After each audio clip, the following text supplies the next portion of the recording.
जय हिंद विद्यार्थी मित्रांनो, स्वागत आहे तुमचं भारतातील सर्वात मोठ्या online education platform textbook super कोचिंगवर। विद्यार्थी मित्रांनो, जसं तुम्ही खाली थंबनेल मध्ये बघितलं असेल की आपण एक महत्त्वपूर्ण बदल घेऊन आलो आहे।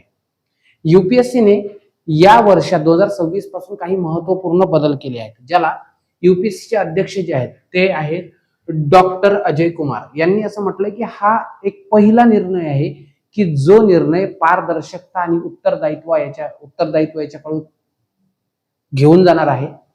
बऱ्याचदा यूपीएससीच्या विद्यार्थ्यांकडून अशी मागणी केल्या गेली होती, ठीक आहे। आणि तुम्ही जर बघितलं असेल तर एमपीएससी मध्ये ही गोष्ट फार पूर्वीपासून व्हायची, पण यूपीएससी मध्ये कधी ही गोष्ट झाली नव्हती। तर तो निर्णय काय आहे आणि कोणती खुशखबर आहे की विद्यार्थ्यांना आणखी चांगल्या प्रकारे त्याला फायदा होईल, या सर्व गोष्टीवर आपण एक शॉर्ट व्हिडिओ बघणार आहे। व्हिडिओ फार लेंदी होणार नाही, शेवटपर्यंत बघा। हे नोटिफिकेशन जे आहे हे 18 मे ला आलेलं आहे 6:17 आणि बघा, लक्ष द्या, या नोटिफिकेशनचं हेडिंग आहे की UPSC to release provisional answer key for civil services preliminary examination 2026। तुम्हाला माहिती होतं की यूपीएससी मध्ये काय व्हायचं, परीक्षा रिझल्ट यायचा, मेन्सचा रिझल्ट आणि त्याच्यानंतर कट ऑफ वगैरे सांगितलं जातं किंवा की यायची। पण आता जर तुम्ही बघितलं तर आता काय केलं जाणार आहे की जशी एक्झाम होईल त्या एक्झामच्या लगेच काही दिवसात, जशी एमपीएससी काय करते, आधीपासून एमपीएससी मध्ये एक पद्धत आहे की परीक्षा होते, त्याच्या 2-4 दिवसांना, 6 दिवसांना, 5 दिवसांना आन्सर की येते।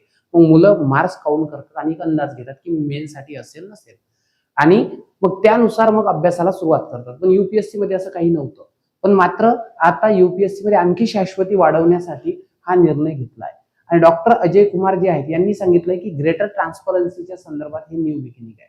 म्हणजे याचं मी तुम्हाला एक सांगू शकतोय की यांचं म्हणणं असं आहे की बाबा, आता यूपीएससीची जी 2026 पासूनची परीक्षा होईल, ठीक आहे, आणि त्या परीक्षेनंतर आम्ही लगेच काय करूया, आन्सर की पब्लिश करू। त्या आन्सर घेऊन तुम्ही मार्क्स काउंट करायचे आहे, आणि जर तुम्हाला वाटत असेल की बाबा या प्रश्नाचं उत्तर 1 हवं होतं आणि तुम्ही 2 दिलंय, तर तुम्ही त्याला आक्षेप सुद्धा घेऊ शकता। फक्त एकच आहे, आक्षेप जर तुम्ही नोंदवत असाल तर त्याचे तुम्हाला स्ट्रॉंग एव्हिडन्स द्यावे लागतील। जसं आपण एमपीएससी मध्ये एखाद्या प्रश्नावर आक्षेप नोंदवायचा असेल तर आपण स्ट्रॉंग एव्हिडन्स म्हणून काय देतो, गव्हर्नमेंटची बुक देतो, साहित्य मंडळाची पुस्तकं देतो, किंवा जे ऑथर आहेत, जे यूपीएससीने एनसीईआरटीने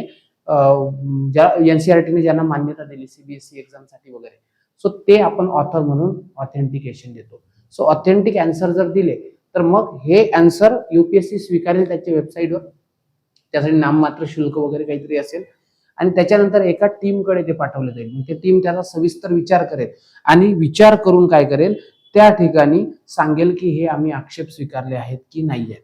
सो अशा प्रकारे होणार आहे, आणि यांनी सांगितलं आहे की 31 मे पर्यंत ह्या सगळ्या गोष्टी होणार आहे। आम्ही प्रोव्हिजनल आन्सर की वगैरे प्रोव्हाइड करणार आहोत, आणि हा एक सर्वात सुंदर आणि इम्पॉर्टंट निर्णय आहे। याच्यामुळे ट्रान्सपरन्सी अशी वाढते की त्या ठिकाणी तुमच्याकडे प्रूफ असतं। बघा, बऱ्याचदा काय होतं, मी तुम्हाला सांगतोय, एमपीएससी मार्क्स असून सुद्धा बऱ्याचदा तुमचं रिझल्ट मध्ये नाव येत नाही। मग तुम्हाला जर क्लेम करायचं असेल की सर बघा, कट ऑफ आलाय 50 वर आणि मला मार्क्स आहेत 70, मग अशा वेळेस तुम्हाला ब्लेम करण्यासाठी काहीतरी पाहिजे। आता तुमच्याकडे प्रोव्हिजनल आन्सर की आहे, फक्त एक आहे, एक काळजी घ्यायची, प्रोव्हिजनल आन्सर की चेक करताना, पुरा आन्सर की चेक करताना तिथे टिक करतात पेनने, 1 2 3 4 असं टिक करतात एमपीएससी मध्ये। तर त्याच्या मागच सरळ दिलेलं असतं की बाळांनो, हा एक विश्वसनीय पुरावा म्हणून तुम्हाला कोणत्याही टप्प्यावर मागितल्या जाऊ शकते। इव्हन डॉक्युमेंट व्हेरिफिकेशनच्या वेळेस सुद्धा आन्सर की मागितल्या जाऊ शकते। त्याच्यामुळे ते काळजीपूर्वक हाताळावी, ज्या प्रकारे तुमचे इतर डॉक्युमेंट्स तुम्ही हाताळता, आणि अशा प्रकारे याचा फायदा तुम्हाला भविष्यात होणार आहे। म्हणजे ही अशा एका प्रकारची नोटिफिकेशन आली आहे, आणि जो विद्यार्थ्यांसाठी दिलासा देणारी आहे। तुम्हाला माहिती आहे, अलीकडे महाराष्ट्राचा जो आहे टक्का हा सुद्धा वाढणार आहे एमपीएससी मध्ये।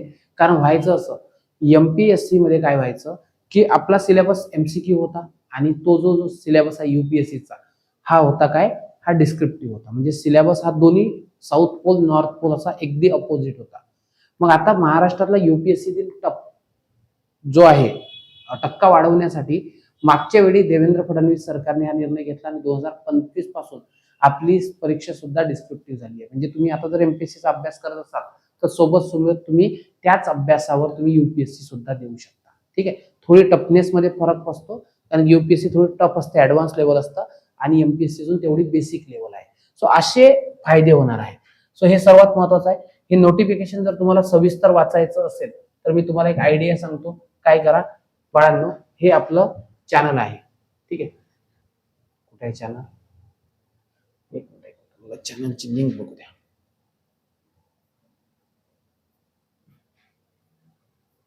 एक मिनिट द्या फक्त मी. हा, हे आपलं टेलिग्राम चॅनल आहे पवन बी MPSC नावाचं. इथं तुम्हाला हे नोटिफिकेशन मिळेल आणि येणाऱ्या सगळ्या अपडेट तुम्हाला मिळतात. तसंच व्हॉट्सअपचं एक चॅनल आहे आपलं, हे चॅनल सुद्धा तुम्ही जॉईन करू शकता. आणि जर तुम्ही राज्यसेवेची तुम्हाला तयारी करायची असेल नवीन पॅटर्न नुसार, तर आपली स्वराज्य नावाची बॅच आहे. स्वराज्य नावाची ही जी बॅच आहे ही 2027 साठी असणारी इम्पॉर्टंट बॅच आहे. ठीक आहे, या बॅचची वैशिष्ट्य अशी आहे बाळांनो, की या बॅच मध्ये तुमचा UPSC पॅटर्न, जसं मी तुमच्यासोबत बोललो, डिस्क्रिप्टिव्ह पॅटर्न साठीची फाउंडेशन बॅच आहे. यामध्ये तुम्हाला बेसिक टू ऍडव्हान्स सर्व शिकवलं जाईल. आणि ऑनलाईन बॅच आहे. या बॅचचा ऍक्सेस तुम्हाला लाईफ टाईम असेल, म्हणजे जोपर्यंत तुम्ही तयारी करताय तोपर्यंत ज्या सर्व लाईव्ह बॅचेस होतात सर्व तुम्हाला दिसतील. त्यानंतर तुम्हाला 18 वेगवेगळ्या प्रकारची बुक्स इथं आम्ही प्रोव्हाइड करणार आहोत. 18 वेगवेगळ्या प्रकारची पुस्तकं. तुमची डेली अँसर रायटिंग प्रोग्राम असेल. त्यानंतर तुम्हाला डेली मेंटरशिप प्रोग्राम असेल. सो अनेक पर्क्स तुम्हाला इथे मिळणार आहे. जर तुम्हाला याच्या संदर्भात काही इन्फॉर्मेशन हवी असेल तर हा माझा नंबर आहे 9881744762. इथं मेसेज करू शकता. आणखी काही शंका असल्यास तुम्ही कमेंट बॉक्समध्ये जरूर कळवा, जेणेकरून आम्ही तुम्हाला मदत करायला, ठीक आहे, आम्हाला संधी मिळेल. इथेच थांबतोय. Thank you so much. Keep studying. जय हिंद.